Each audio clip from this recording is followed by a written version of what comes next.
नमस्कार, तुम्ही पाहताय लोकाशा टीव्ही. मी आप्पासाहेब मोहोरकर. नाशिकमधील लव्ह जिहादचं प्रकरण ताजं असतानाच मुंबईच्या पालघरमध्ये देखील असाच एक धक्कादायक प्रकार उघडकीस आलाय.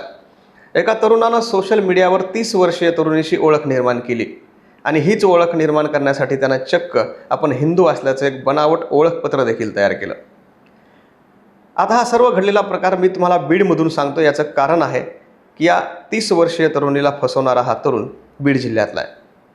पालघर पोलिसांनी दिलेल्या माहितीनुसार बीड जिल्ह्यातल्या राजू शेख या तरुणानं इंस्टाग्रामवर जाऊन एक बनावट अकाउंट तयार केलं आणि त्या अकाउंटला अजय मस्के असं नाव दिलं आणि याच अकाउंटवरून तो अनेक महिलांना, मुलींना फॉलो करू लागला, त्यांचे व्हिडिओ लाईक करू लागला, त्यांना पर्सनल मेसेज पाठवू लागला. त्याचा हा सर्व प्रकार सुरू असतानाच पालघर भागातली एक 30 वर्षीय तरुणी त्याच्या जाळ्यात अडकली आणि या दोघांची सोशल मीडियावर ओळख झाली. ओळख झाल्यानंतर दोघांची मैत्री झाली. ही मैत्री नंतर प्रेमात बदलली आणि याच सिकंदर शेख यानं अजय मस्के अशी ओळख सांगून या तरुणीशी एका मंदिरात जाऊन लग्न केलं.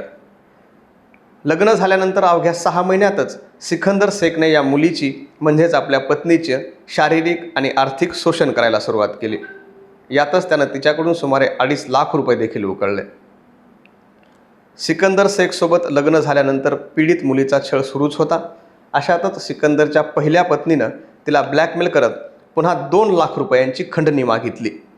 पैसे जर दिले नाहीत तर तुझे अश्लील व्हिडिओ आणि फोटो सोशल मीडियावर व्हायरल करेल अशी तिला धमकी दिली. त्यामुळे खोट्या प्रेमाच्या अनाभाका घालून सिकंदरने आपल्याला त्याच्या खोट्या प्रेमाच्या जाळ्यात अडकवल्याचं जेव्हा या मुलीच्या लक्षात आलं तेव्हा तिने पालघरमध्ये असलेलं केळवा सागरे पोलीस स्टेशन गाठलं आणि हा घडलेला सर्व प्रकार पोलिसांना सांगितला.